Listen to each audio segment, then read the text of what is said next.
Hello, Montana. This is going to be a lot of fun. Thank you. It's going to be a lot of fun. There's no place like a Rosendale rally. Forget Trump. Rosendale. But there is no place like a Trump rally, right? We have a good time.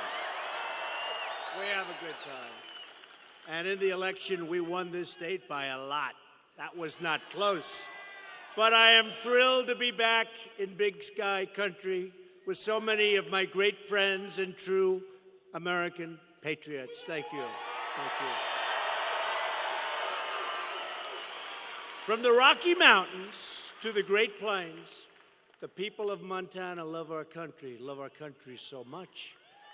They honor our values, and you always respect our great American flag. You see what's happening. This is an incredible time for our nation. We have the best economy in history. The stock market is at record highs. Unemployment is at historic lows. And more Americans are working today than ever before. That's a great stat, isn't it? Think of it. More Americans today. And it grows every week. Every week it gets higher, higher. But more Americans are working today than have ever worked before in our country. It's a great stat. That's a big stat. Our coal miners are back to work. And we are fighting every day for our great ranchers and loggers and farmers, and we're winning that fight, and we're winning it quickly.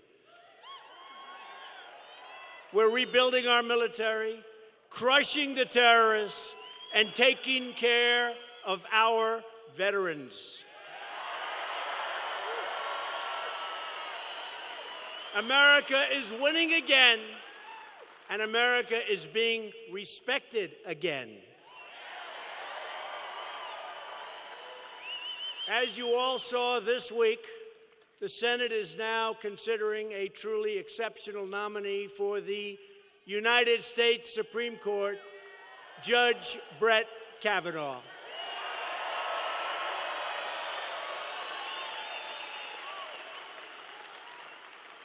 And he's doing really well. But do you believe the anger and the meanness on the other side? Sick. It's sick. The whole country has now seen his amazing intellect and his brilliant legal mind.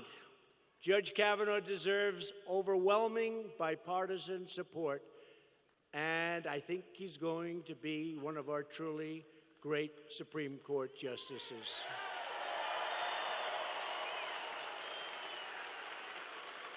So tonight we're joined by truly terrific Republican leaders from the great state of Montana, including a friend of mine, an incredible senator, somebody that works so hard, and I can tell you, I don't want to embarrass him, but I'm going to tell you, he loves you. Senator Steve Daines. Hello, Steve. Thank you, Steve. Great job. Steve is a worker, and he does an incredible job. You also have a great attorney general who I've gotten to know over the years, Tim Fox, doing a fantastic job. Thank you, Tim. Thanks, Tim. Your Secretary of State, Corey Stapleton. Corey. Thanks, Corey. State Superintendent of Public Instruction, and he's just, this is a fantastic person. Elsie Arnson. Elsie, thank you. Thank you, Elsie. Great job. Been fantastic. You are really, she has done some job. I've heard all about you, your reputation. Thank you very much.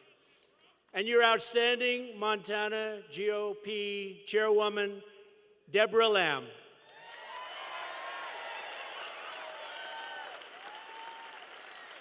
So, Deborah, how are we doing now compared to Election Day almost 2 years ago? Can you believe it? How are we doing? Better, even? Better, good. That's what we're doing in most states. And the states that we won, we're doing better. Thank you. Thanks. Great job. Great job, Deborah. I'm also thrilled to be joined by Montana's terrific member of Congress, a true champion for Montana. And I'll tell you what, this man has fought in more ways than one for your state. He has fought for your state. Greg Gianforte. He is a fighter and a winner. He's a winner. Great.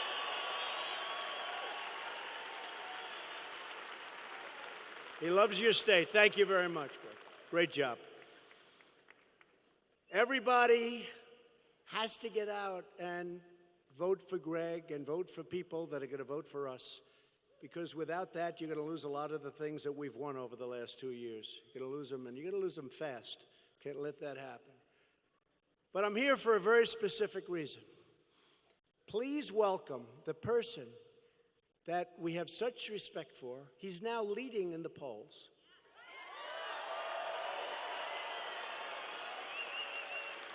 But I don't want to say that. I want to say he's just a little bit like 1 or 2 points behind. Is that okay, Matt, for me to say that? But he is somebody who is going to be a phenomenal United States Senator from Montana, Matt Rosendale. Matt, come on up. Matt. Where's Matt? Come on up, Matt. Come on up, Matt.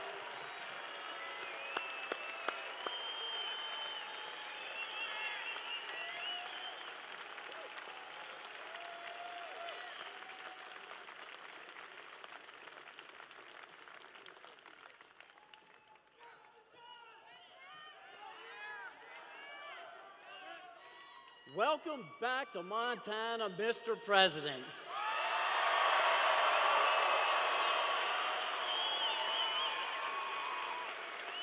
This crowd is all here for you. And what a crowd it is. Thank you for fighting for us and for always putting America first.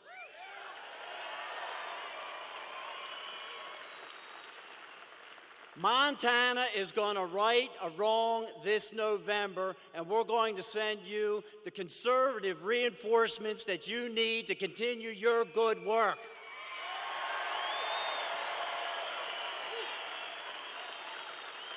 My promise to each and every one of you is that I will always put Montana first and stick with President Trump to make sure we advance his agenda.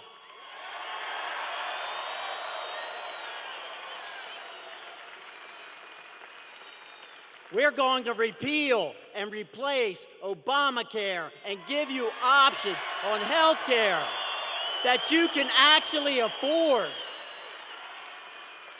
We're going to protect your public lands and fight against the liberals that are trying to grab your guns.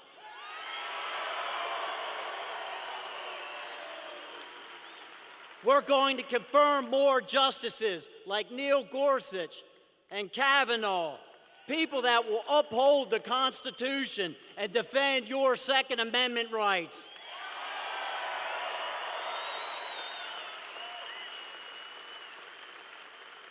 Speaking of the Second Amendment, we have some breaking news tonight. We were informed and learned last night that the NRA has endorsed my campaign.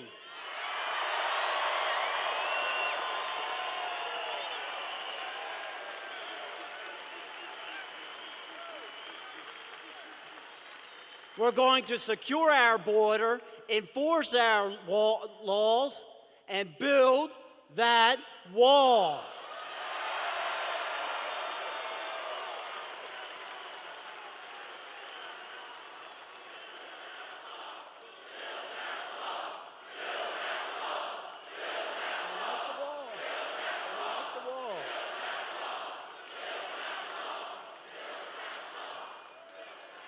We're going to keep this economy growing, your taxes low, and get government off of your back and out of your wallet.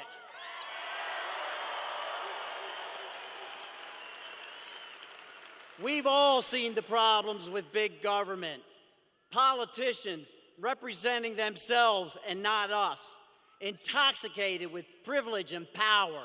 They start worrying about the next election instead of the next generation. President Trump, I agree with you. We need term limits.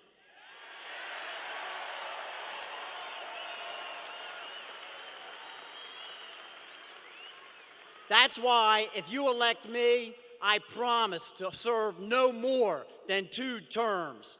The people of Montana support term limits. They believe in doing your job and returning home, and so do I.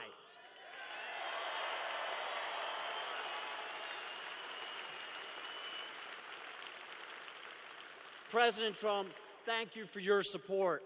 We need everyone in this room and across this state to step up, and we can win this race. President Trump and I are counting on you to help us here.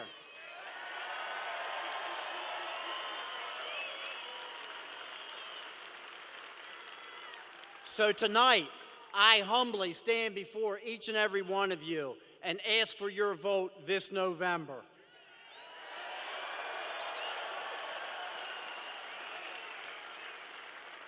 Together, we will win this race, and we will send President Trump the support and help that he needs back in Washington.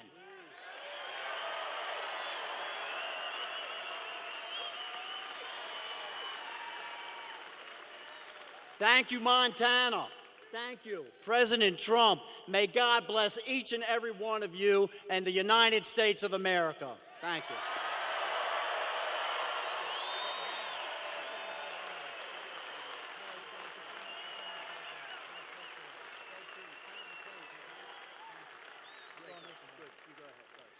Thank you, Matt, very much. Thank you. Matt Rosendale. Very, very important, very important that we elect Matt and, frankly, other Republicans. We have to get the Republicans. We'll get things we want. We've started the wall. Everybody wants the wall. We've spent $3.2 billion on the wall. We've got to get the rest of the funding. We're going to get it. The Democrats want to obstruct that. They want to obstruct our great justices. And by the way, you obstruct these justices, you're going to lose your Second Amendment. You're going to lose your right to those guns. You're going to lose your Second Amendment. So be careful. Be careful. Be careful. And don't forget, Tester's going to vote with the Waters and the Pelosi. Can you imagine? Maxine Waters is your new leader in the party. Can you believe it? Maxine Waters. She is something. But he's going to vote for Schumer. They're going to do whatever they say. They stick it. I will say this. One thing. Their policies are horrible. They're for open borders, meaning let all the crime come in. They're against so many things that you want. You know, I've been saying, and I've been saying it strongly, they're going to take away, they're going to hurt your Social Security so badly, and they're killing you on Medicare. Just remember that. I'm going to protect your Social Security. We're going to take care of your Social Security. Matt Rosendale is going to make sure we're not touching your Social Security, and your Medicare is only going one way. That's stronger. They're going to end up taking it away from you, and you won't even know what happened. And on top of that, you're going to pay more tax. It's crazy. John Tester will never drain the swamp because he happens to live in this swamp and he loves the swamp. John Tester, I feel a little guilty because, you know, he did run the most beautiful commercial. I heard yesterday it started. And he's like my best friend, President Trump this, President Trump that. It's amazing when you win a state by a lot of points, how even Democrats can like you. Isn't that crazy? But the problem is he's never going to vote for me. He's not going to vote. But he's taken more cash from lobbyists than almost anyone in the entire Senate. He's controlled by his donors. One of the saddest things that I've seen is when John Tester and what he did to a great, great man, Admiral Ronnie Jackson. Admiral Jackson was subjected to horrible lies and smears. Now, I'm, a victim of that too, but I'm sort of getting used to it. At least it's my job. I was going to say, I'm a politician. I never thought I was going to say I'm a politician. Can you believe I guess I'm a politician? I guess I'm a politician. Think of it. I didn't want to say that. One of the few times I've said it, yeah, I'm a politician. But I've only run once, and that was for president, and I won. How did that happen, right? Isn't that nice? I won once, and I won. A lot of people have spent their lives trying to be president. We know them all. Some we respect, and some we don't respect too much. But Ronnie Jackson, he's a doctor. He's an admiral. He's actually the doctor that gave me my physical, and he said that I'm in great shape. And the Democrats and liberals and deep state, they were very upset to hear that. So they got tougher and tougher, and they lied more, and they write more books now. I have books that stacked up this high. Actually, the ones that are really good are number 1, 2, and 3 on the bestsellers list, right? The really good ones. By justice, I call her Justice, but she's judge, but she's justice to me. Jeanine, we love her. Judge Jeanine, by Greg Jarrett. How about Bongino? He's got a very successful book. How about Bongino? So many, and they're all doing great, and that's what makes me happy. But the media doesn't talk about those books. They only talk about the bad ones, of which there are plenty. They're lies, but they're plenty.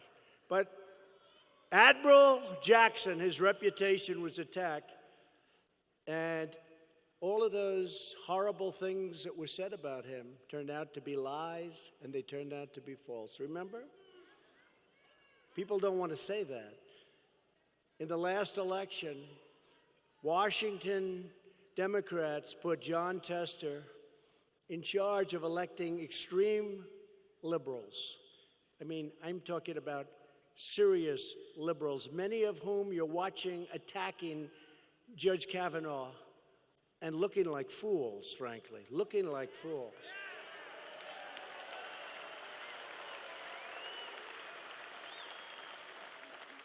And one of them will most likely be a candidate to run against your favorite of all time president, me.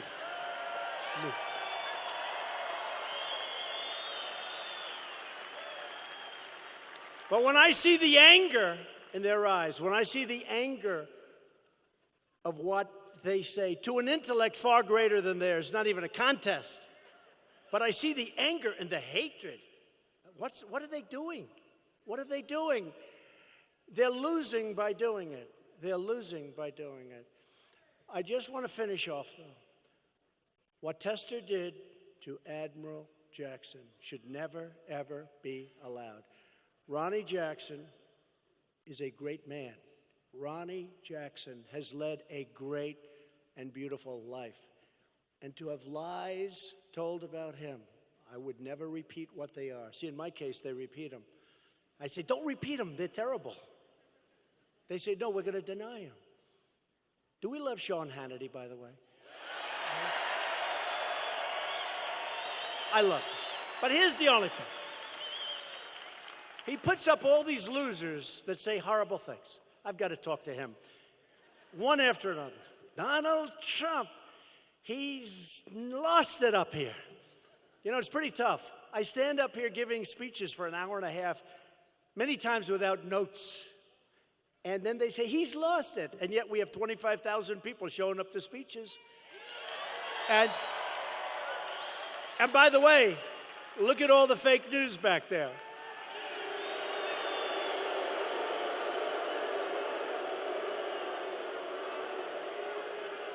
Donald Trump. They go, Donald Trump. You know, it's really funny. Donald Trump's lost it. So I beat 17 great Republicans. I mean, senators. I beat governors, a couple of people, great people like Ben Carlson. I beat a lot of great people. Ben Carlson was tough. But I beat 17 great people. And I respectfully say I beat the Bush dynasty. Okay. That's over. Pretty recently. Okay, now I have the privilege of going against crooked Hillary Clinton. So I beat crooked Hillary.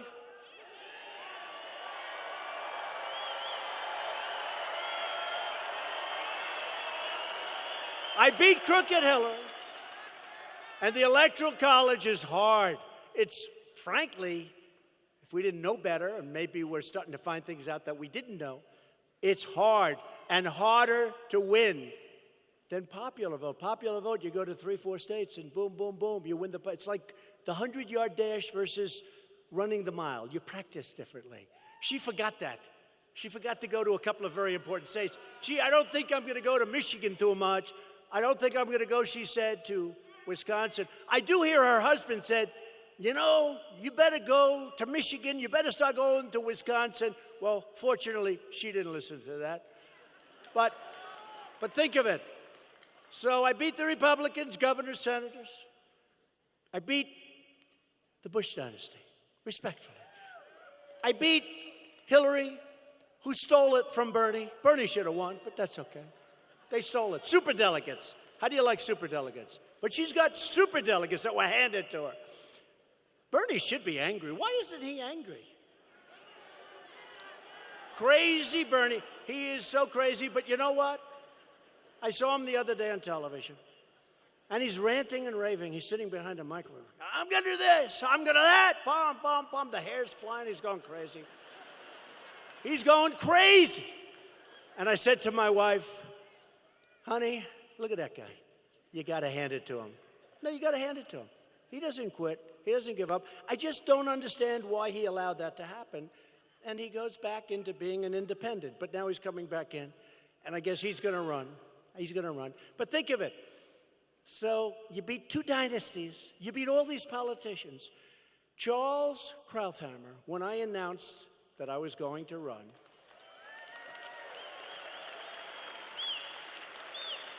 he said, why would he run?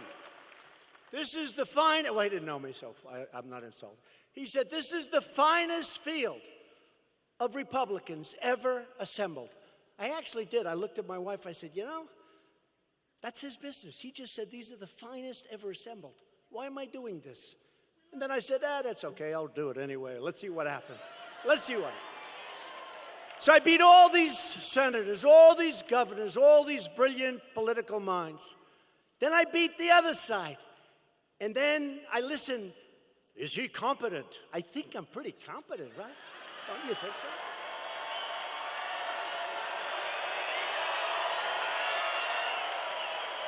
Is he competent? And their ratings are down the tubes. You know why? Because people get it. They really get it. But it is funny to hear that you have all these victories. And you know what?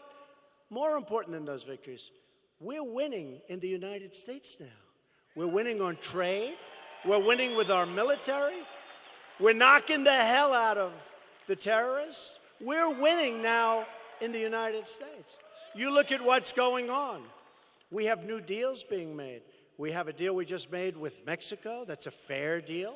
It's not that horrendous deal that was made years ago that should have been changed years ago.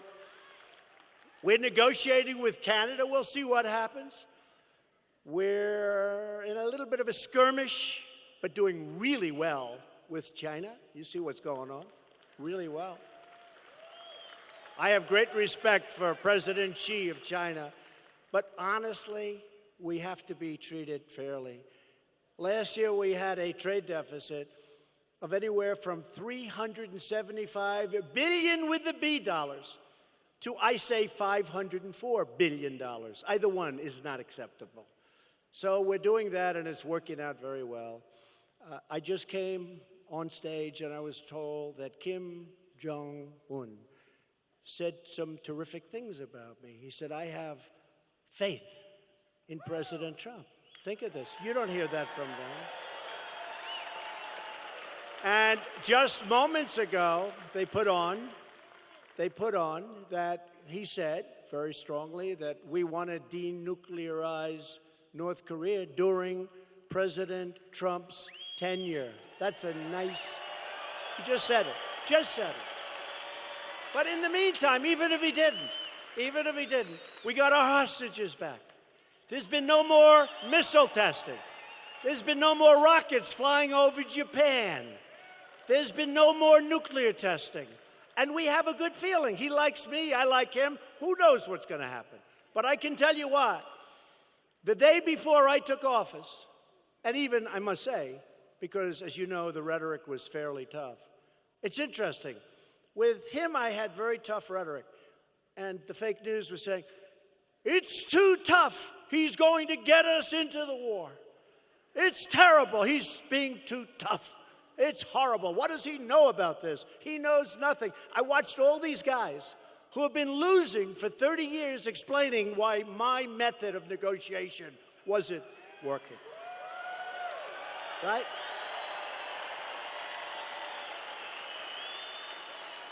And I'll tell you what, I respect him, he respects me, and I think something's going to happen. Take your time. I say, we take your time. Sanctions are on. But think of it. We got back our hostages. I didn't pay $1.8 billion. We got back our hostages. Paid nothing. We paid nothing. But it's funny, you know, because other than NATO, because I got them to pay billions and billions of dollars more, because we're paying for NATO.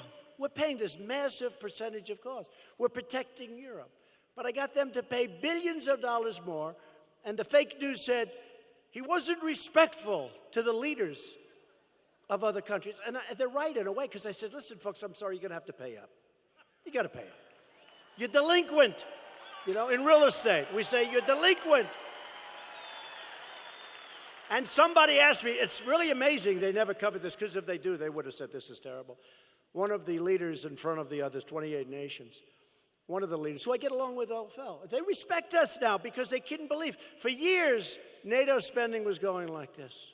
And by the way, this is spending to protect them against Russia. You know, they keep talking about Russia. We're protecting, I got them to pay billions of dollars more, okay? But they said, sir, could we ask you one question? It's always nice when a president or a prime minister calls you sir. That means he's a certain respect. He said, if you don't walk away from these meetings with us paying what we're supposed to be paying or much more, will you leave us? I said, yes, I will. And they all said,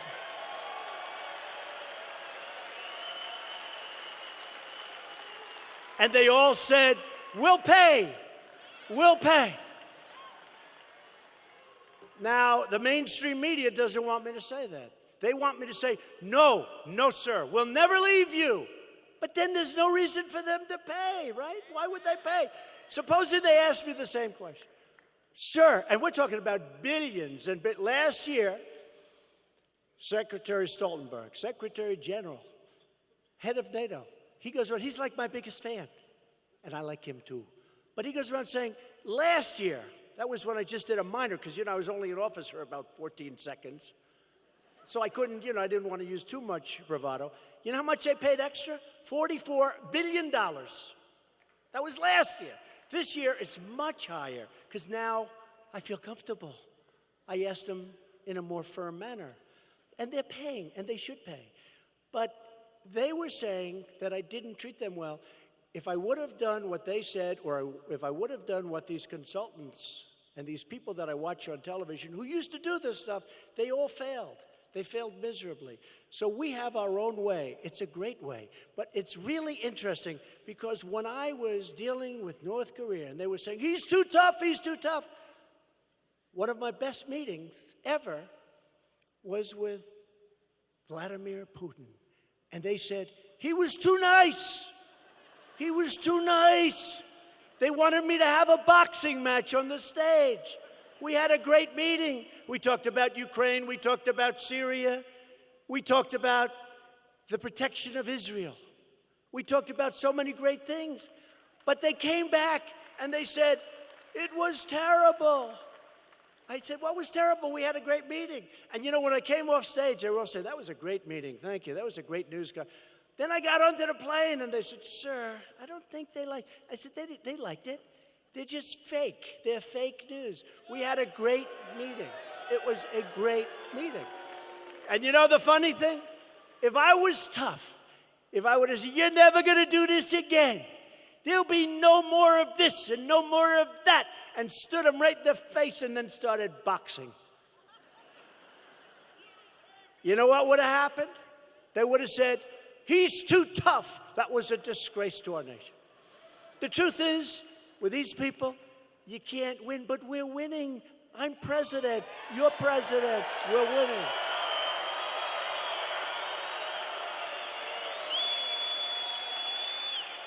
So everybody knows Jon Tester's game.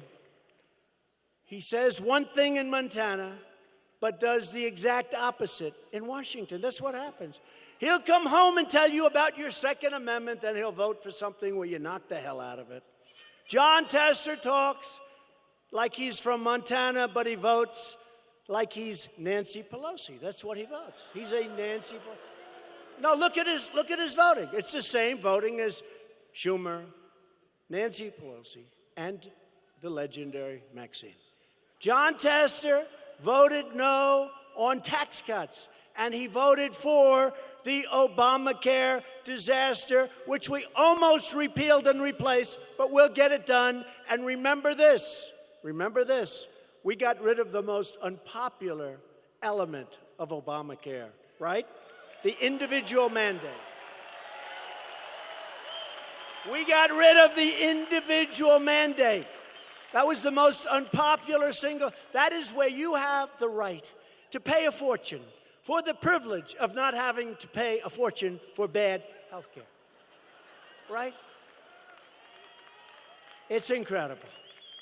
But we got rid of it. We'll get rid of all of it. And you know, one thing I have to say also, Obamacare was going up 115%.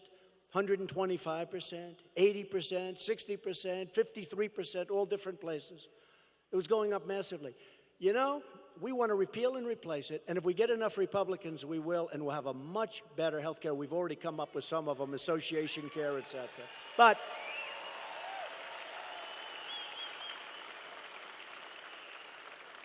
to do it, and we will do it, we had it done. We had it done. But remember, Tester voted no. He voted no on Kate's Law. Kate's Law. What could be better than Kate's Law? He voted no on enhanced vetting for refugees. Let's not vet them. Let's just let them pour right into Montana, and you see what's going on. And Jon Tester voted in favor of deadly sanctuary cities. Tell me that. So that's not a person from Montana. I have a lot of friends in Montana. I don't get it. How did he get elected? How did he get elected? Jon Tester voted for very liberal Obama judges 99% of the time. And yet, he would make it impossible for an incredible, distinguished admiral, doctor, not to get in. Figure that one. And yet, super liberal judges, many of whom are mocked and scorned. And Jon Tester voted against our incredible Supreme Court Justice, Neil Gorsuch. How do you do that? How do you do that? First in his class at Harvard, first in his class at Oxford, and he decides, I think I'll vote no. And by the way, Justice Gorsuch is great, and he's doing a fantastic job, and Justice Kavanaugh will do the same job.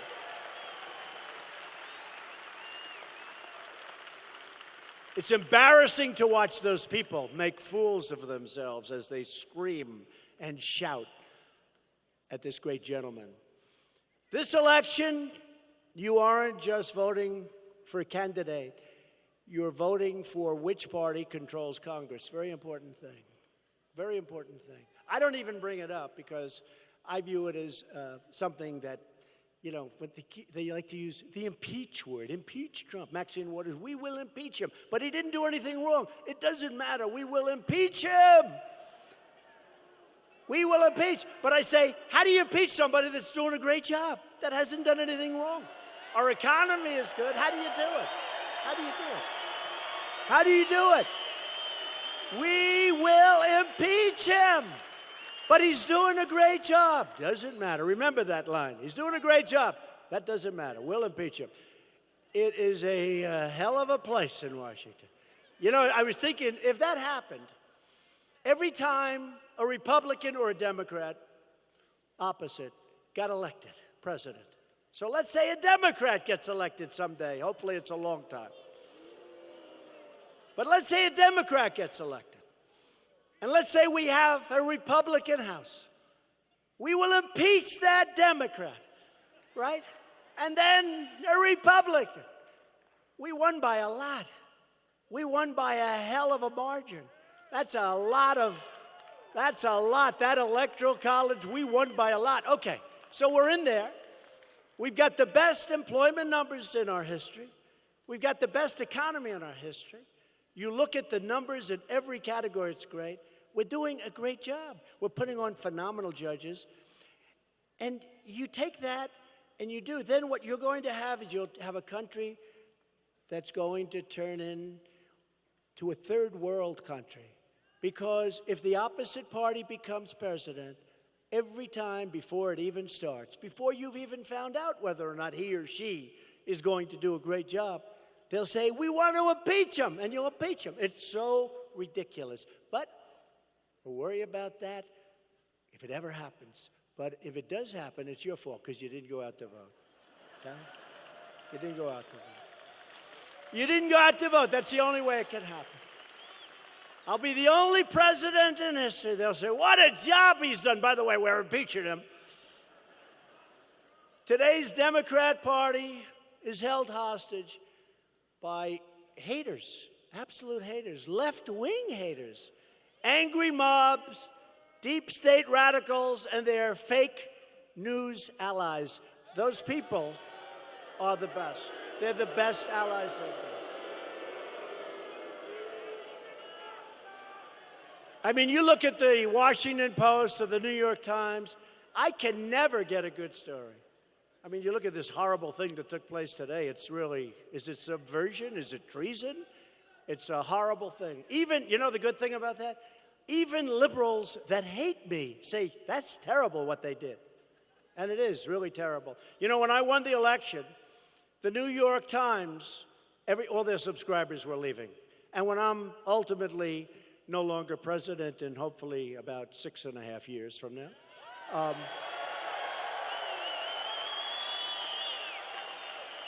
the New York Times will go out of business. All of them will be out of business. CNN will be out of business. They're almost out of business now if you look at their ratings. They're close to out of business. But they'll be out of business. But the New York Times, you remember, it was very famous. Nobody's ever seen it before. Maybe never done before. They apologized for their bad coverage of me. They apologized to their subscribers because after I won, everyone said, what the hell happened? What happened? We're reading this piece of garbage, and the guy that they kill every day, he won. So they wrote, does anybody remember? That was a very big story. They wrote an apology to their subscribers to stop the flow of people leaving and giving up their subscription to the New York Times. And it was quite amazing to watch. And you know, honestly, for 2 weeks, they really covered me well. And then it began. And then it got worse and worse and worse, and now we've reached an all-time level. The level of hatred is quite great, but that's okay. On the way over here, I saw a liberal pundit. He was filled with anger, and he was attacking me and our great administration. We have great people. I'll tell you, the White House is really working good. My wife put out a tweet today. Did you see that she doesn't do this. She put out a tweet. They had me stomping around, screaming with anger up in my area of the White House where I live with my wife and son, Barron. They had me screaming, shouting like a lunatic. And I had a television. I said, what are they saying? I had 6 people in my office. I was in the Oval Office. And we were having a talk on trade. Actually, it happened to be trade with Canada. They were telling me what's happening. And they said, sir, you're not up there screaming and ranting and raving. You're here talking. That's how dishonest it's become. But I asked a young, bright staffer of mine, why are they so filled with this much hatred? Why? Our country's thriving, jobs are booming, prosperity is soaring, and the future has never looked brighter for the USA. And the young aide looked at me and he said, Mr. President, these liberal pundits, they're haters, but they're so angry because you've upset their entire way of life. It's true. But I said, but let's get this straight. So the country's really doing well. And he looked at me and he said something that maybe is true. I find it hard to believe. He said, sir, they just don't care. It's really pretty sad, right? You know, when you look at what's happening with all of it, including our military rebuilding, we're rebuilding, and everything that we're building is being made right here. The best missiles in the world, the best planes in the world, the best ships in the world. It's all being made right here in the United States. The so-called resistance is angry because their horrible ideas have been rejected by the American people, and it's driving them crazy. Crazy. They're the ones, honestly, that have been driven crazy.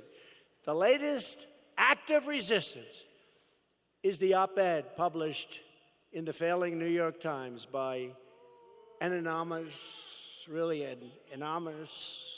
gutless coward. You just look. He was, nobody knows who the hell he is, or she, although they put he, but probably that's a little disguise. That means it's she. But for the sake of our national security, the New York Times should publish his name at once. I think their reporters should go and investigate who it is. That would actually be a good scoop. That would be a good scoop. Unelected deep state operatives who defy the voters to push their own secret agendas are truly a threat to democracy itself. And I was so heartened when I looked. I think it's backfired. Seriously, people that don't exactly dig us and they don't exactly like me, they're fighting for us. It's an incredible, it's actually a beautiful thing. We've picked up a lot of support because at some point this whole thing is going to be exposed. And it's really bad and it's really dangerous and it's really sad for the media and the mainstream media. It really is sad. When I told you about the good news coming out of Korea today, they will hardly even report it. If this were President Obama, that would be the biggest story in the history of our country. But it's going to be, sooner or later, it will be exposed. The policies of our political opponents have brought about only failure, destruction, and humiliation to our country. Look at what happened. Look at where we were and look at where we are.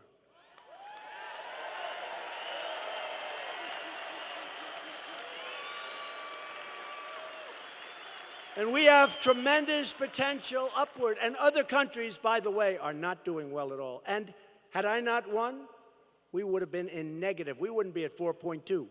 We would have been in negative numbers. We were going down. We were low and we were headed down. We freed up this country with the regulations and the tax cuts. We freed up our country, and it's great to watch.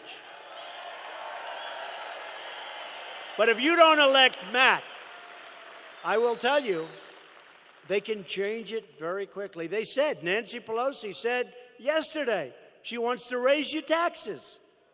I mean, okay. Tell me, is raising your taxes like supposed to be a popular thing to do? Because what's going on, they have been driven so far left. I don't know why they don't talk about red waves. I mean, historically, the person that's president, when you have the party having the president, they don't do well in midterms, but nobody's ever had, an economy like we have. Nobody's ever had this economy, so hopefully you're going to remember that. They robbed our middle class while spending trillions of dollars on adventures overseas. And we're pulling way back, but we're so respected now. You can pull back a little bit, but we're so respected. They're not playing games with us anymore, folks. They're not playing games. I don't want to tempt them too much by telling you things that don't happen anymore to us, because there's no reason for me to tell you. But when you see some of the things that happened 4 years ago and 6 years ago and 8 years ago, you take a look at what happened and you take a look at what happens now, where we took that horrible Iran deal and we terminated it, and you look at what's going on. We're respected again as a nation. We're respected again as a nation. But these people enrich themselves while shipping our jobs to other countries, and they oversaw the greatest transfer of wealth in the history of the world. It's true. This is the greatest transfer. NAFTA was such a bad deal. Some people say, oh, please, would you extend NAFTA? I said, we have to renegotiate it. It's such a bad deal. And when I was campaigning, I said, we'll either terminate it or renegotiate it. I don't care. But so far, it looks like it could happen where we'll renegotiate it. But these disastrous policies were on the ballot box in 2016, and they lost big. That's why we're here. In 2016, the American people voted to reject this corrupt globalism. They voted to reclaim their independence and their pride. And they voted, most importantly, to make America great again. It's very simple.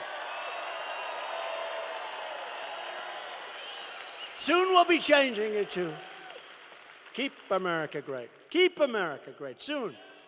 When should we do that, by the way? Okay, wait a minute. Soon we're going to have to change because we are doing well. So when do we change, make America great again, to keep America great? I don't know. Soon.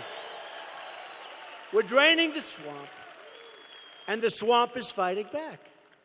But don't worry, we will win. We will win. We always win. We always win. This November, you need to vote Republican. Vote for Matt Rosendale and vote to put America first. Have to do it. Have to do it. Republicans stand for stopping illegal immigration, fixing horrible trade deals, cutting your taxes in a major, major way, biggest tax cut in the history of our country.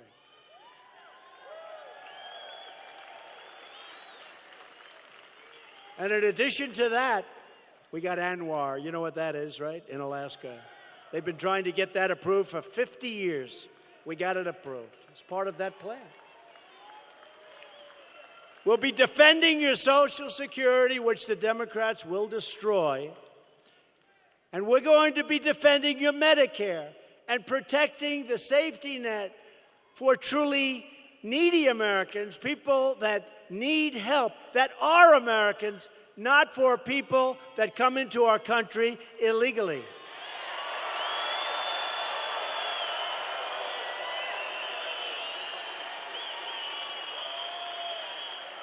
Democrats want to raise your taxes. They want to raise them. I don't get it. I don't think I could win if I said, I'm going to raise your taxes. Ladies and gentlemen, I'm going to raise your taxes. Oh, good. Alice, I don't think we're voting for that guy. They want to raise your taxes. I don't know. Maybe they know something I don't. Blue wave. We're going to raise your taxes. We're going to let crime go all throughout our country. We're going to get rid of ICE so that as the crime comes in, we're going to have none of our people that are so tough. These are great people, but these are tough, strong. These are warriors. These are warriors. I don't want to do it. You don't want to do it. I'm looking at these people in the front row, two of whom I know. They don't want to do it. ICE does it like, hey, it's like, let's go out to dinner. They have done an incredible job. So they want to raise your taxes. They want to open your borders. They want crime to pour in because that's what's going to happen when you open your borders. How about the governorship of California? He just announced that he wants to open borders and he wants to let anybody come in that wants to. And then he wants to pay for all medical, for all school. What happens, I said, if the entire world decides to go to California because they get free health care, free medical care, and free education? California has just increased in size to 500 million people. California has just become one really large person. California, think of it. He says, I want to open the border. I want everyone to come in. At the same time, for illegal aliens, illegal immigrants, a lot of different names, he wants to get rid of ICE. He wants to cut down on law enforcement. And he wants to pay for their medical, their health care, and their education. But I really asked the one, look, it's all about common sense, right? I think I won because of common sense. And because, like you, me, we're smart. We're really smart. But I said to myself, just common sense. Everyone's going to come in. I may even move to California to get free health care. I may move there.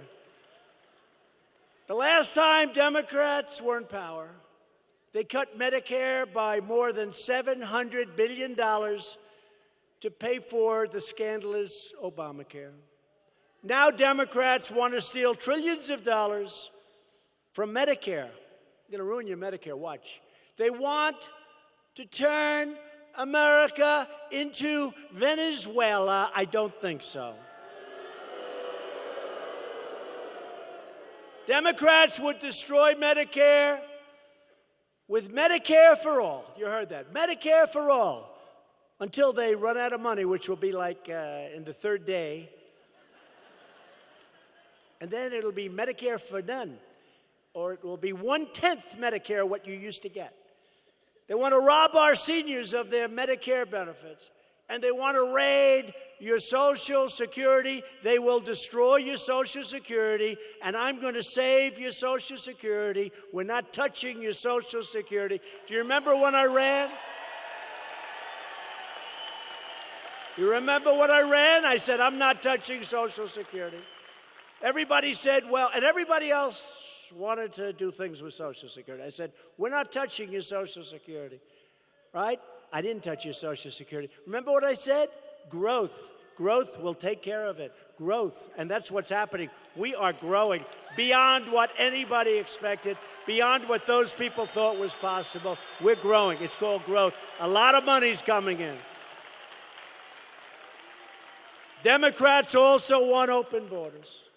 And all of that equals massive costs, massive, and massive crime, and massive tears. Tears. You look at the families that have been so badly hurt. Republicans want strong borders. We want to finish the wall. We're up to $3.2 billion. We've done a lot of work on the wall. A lot of people don't understand that, but that's okay. Got to finish the wall. And we'll get that approved. We're going to get it approved. It's moving along. I'd like to do it. I could do that whole thing in 1 year, but these guys are holding back. The only thing Democrats are good for is obstruction and resisting. Their whole campaign is resist, resist. I don't get it. We're going to have no crime. We want to protect America's great people and its great citizens. We want to protect American benefits and we're doing that, and I've done it. In Maryland, the Democrat candidate for governor wants to give illegal aliens free college tuition, courtesy of the American taxpayer. Come on in, free college. In Florida, the Democrat nominee for governor wants to abolish ICE and release hundreds of criminals onto our streets. He wants to also take care of their Medicare and every other thing you can take care of. You name it, he wants to take care of it. And Florida will be a disaster. Florida is one of the most successful states in our union. It'll be a disaster. You have a great candidate in Florida. It's called the Republican candidate, Ron DeSantis. Ron for governor. This election is a choice between Democrats who want to abolish ICE and Republicans who want to abolish MS-13. It's very simple. People have no idea how bad they are. Nancy Pelosi got extremely angry at me when she started yelling, "They're human beings. Don't talk to them like that. Don't call them animals." Remember, she said, "Don't call them animals." Then you see what they do and how they do it and the viciousness of it. No, I'm sorry, Nancy. I'm very sorry. Hate to tell you, Nancy. You're going up the wrong tree, Nancy. Republicans stand proudly with the brave men and women of ICE, with Border Patrol, and with our law enforcement.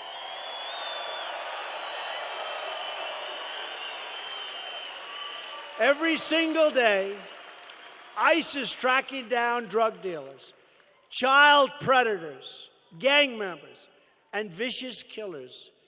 And we're either throwing them the hell in jail or getting them the hell out of our country, and we're doing it fast.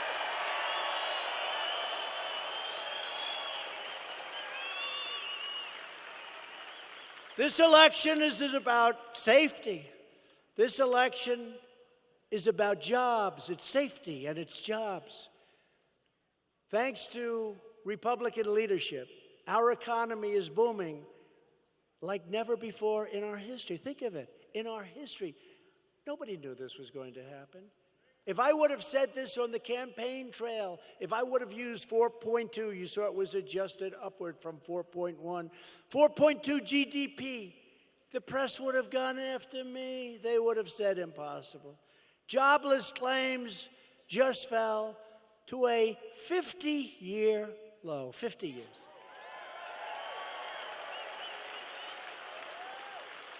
We've created over 4 million new jobs since the election and lifted almost 4 million Americans off of food stamps. Think of that.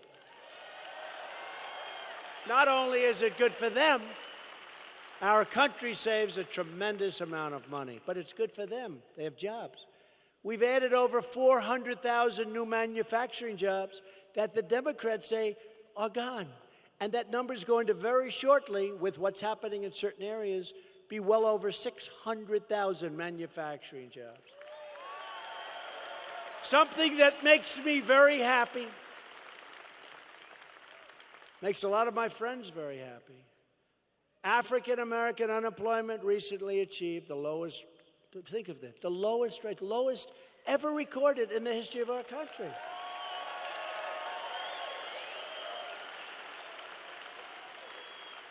Remember I said, what do you have to lose? Go with me. What do you have to lose?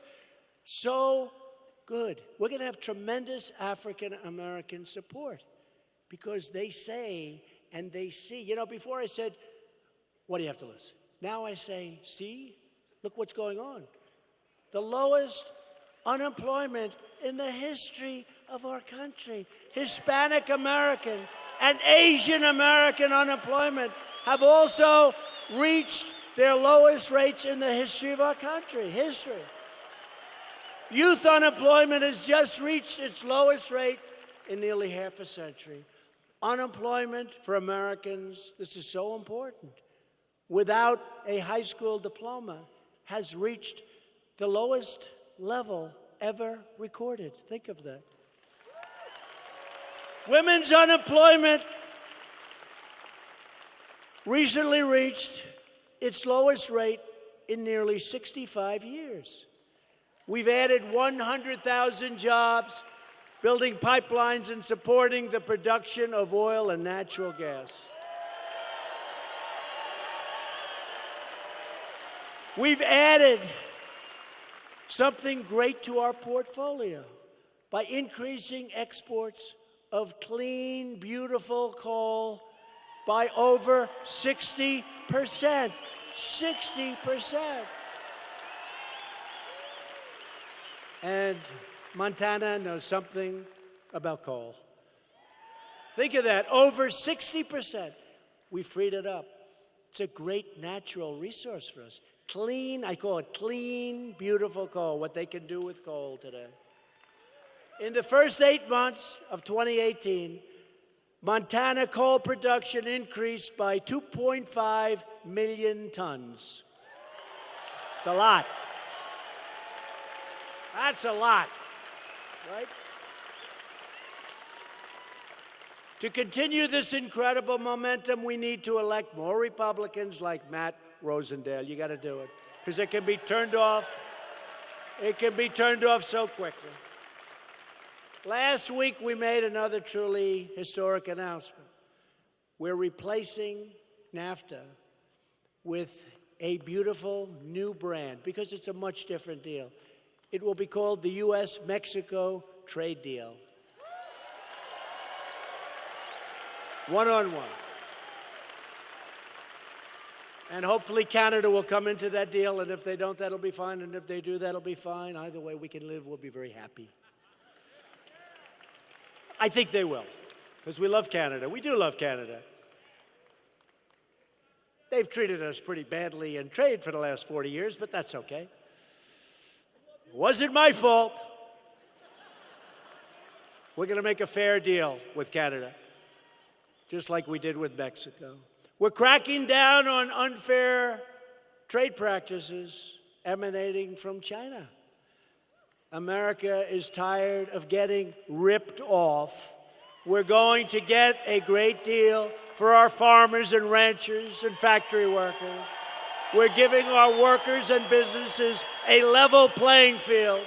Republicans passed the biggest package of tax cuts, and very importantly, tax reforms. The average Montana family of four will take home $2,281 extra dollars this year, and many will take home much more than that.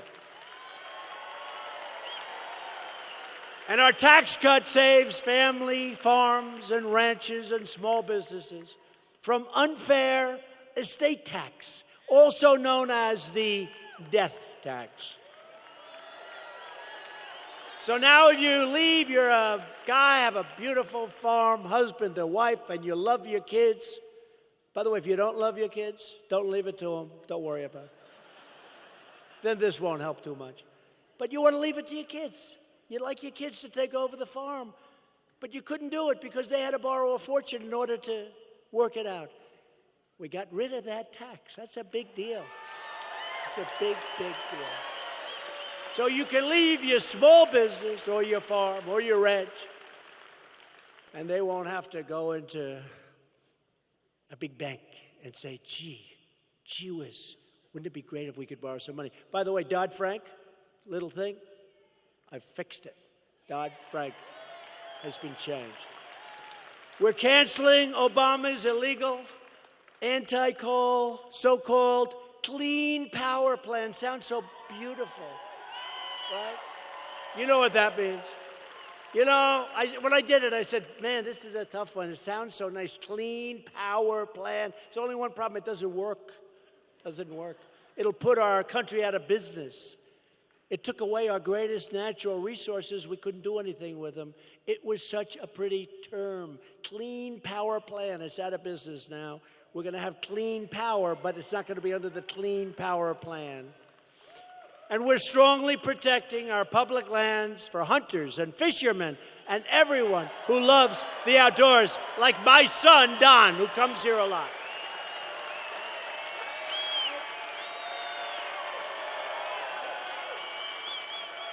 My son comes here a lot. You know that. A lot of you know my son, Don, comes here. He loves hunting. We passed Veterans' Choice, giving our veterans the right to see a private doctor if he has to wait online for the rest of his life. And we also passed the landmark VA Accountability Act. They've been trying to pass both of them for more than 45 years. I got them both passed. And with accountability now, if a bad government worker abuses one of our great veterans, and we love our veterans, we turn to them and we say, "You're fired, boom." We secured a record $700 billion for our military this year and $716 billion next year for our military. And at my direction, the Pentagon is working hard to create a sixth branch of the United States Armed Forces, the Space Force. So important. So important. People don't know. I mean, we're not just talking about going up to the moon, going up to Mars. We're talking about you need it. Now you need it. You look at Russia. You look at China. You look at what's going on, what they're doing. We need it. We'll be the best in the world very shortly in space. I withdrew the United States from the horrible Iran deal. And I also recognized the capital of Israel and opened the American embassy in Jerusalem. Big deal. That was a big deal. And the embassy's already built. It's built about 20 years ahead of budget and schedule. I would say we're probably about 20 years. You know that story. I'm not going to tell it. But we built it real fast. We had the best location. They're all looking for a location. And a friend of mine, the ambassador to Israel, said, "Oh, but we already have the best piece of land in all of Israel. Best piece of land in Jerusalem. And we have a building on it. Let's renovate it." So instead of spending $1.2 billion, we spent $400,000. That was a sale. And instead of opening it in 10 to 20 or 30 years or maybe never, we opened it about 4 months later.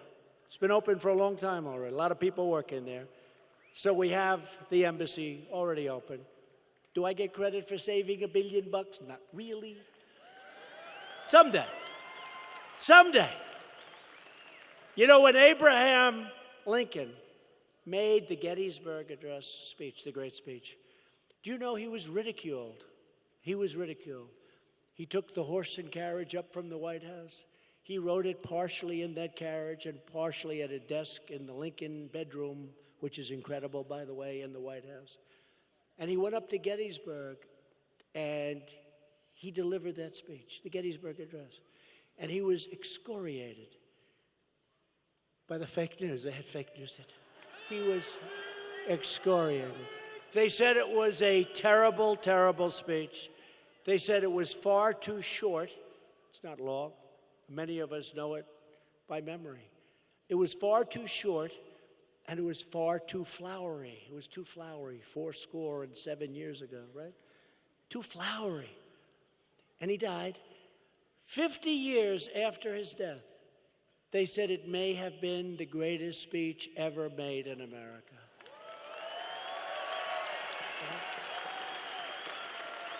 Pretty good. Pretty good. I have a feeling that's going to happen with us. In different ways, that's going to happen with us. For years, you watched as your leaders apologized to other countries for America. They apologized. We're so sorry. We're so sorry. So sorry. Now you have a president who's standing up for our country. I'm standing up for America.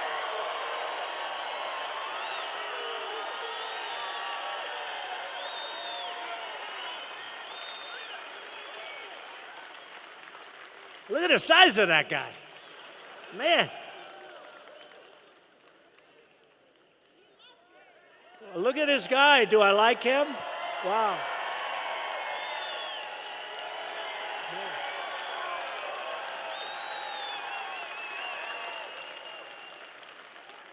We're not going to mess with him tonight, I tell you.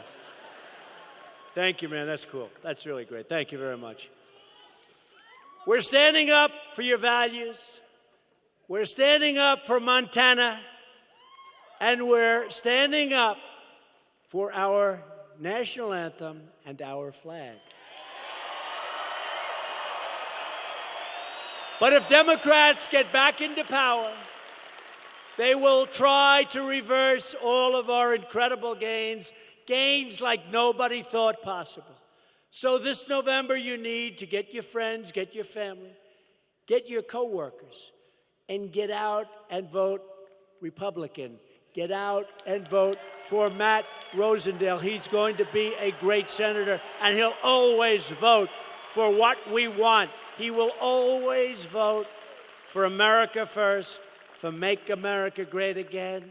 Matt will always be voting for us. Won't just be talk. Loyal citizens like you help build this country, and together we are taking back our country. Sometimes not so easily, but it's happening, and it's happening fast. We're returning power back to where it belongs, back to the American people. Our American ancestors braved the oceans, tamed the wilderness, won a revolution, and fought to victory in 2 world wars.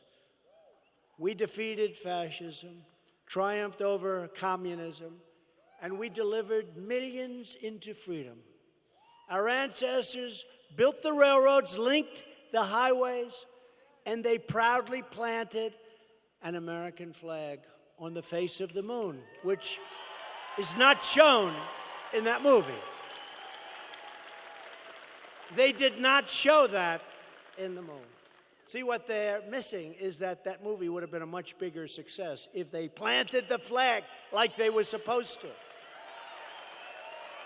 We stand on the shoulders of generations of American patriots who knew how to work, knew how to fight, and knew how to win. Just like them, we're going to keep on fighting, and we're going to keep on winning. We will not bend. We will not break. We will never give in. We will never give up. We will never, ever back down, and we will always fight on to victory. We're going to have victory. We're going to keep it going. Because we are America, and our hearts bleed red, white, and blue.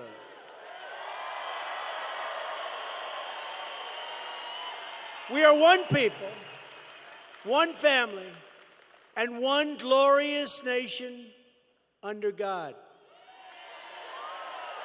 And together we will make America wealthy again. We will make America strong again. It's already happened. We will make America safe again. And above all, we will make America great again. Thank you very much, Montana. Thank you. Thank you.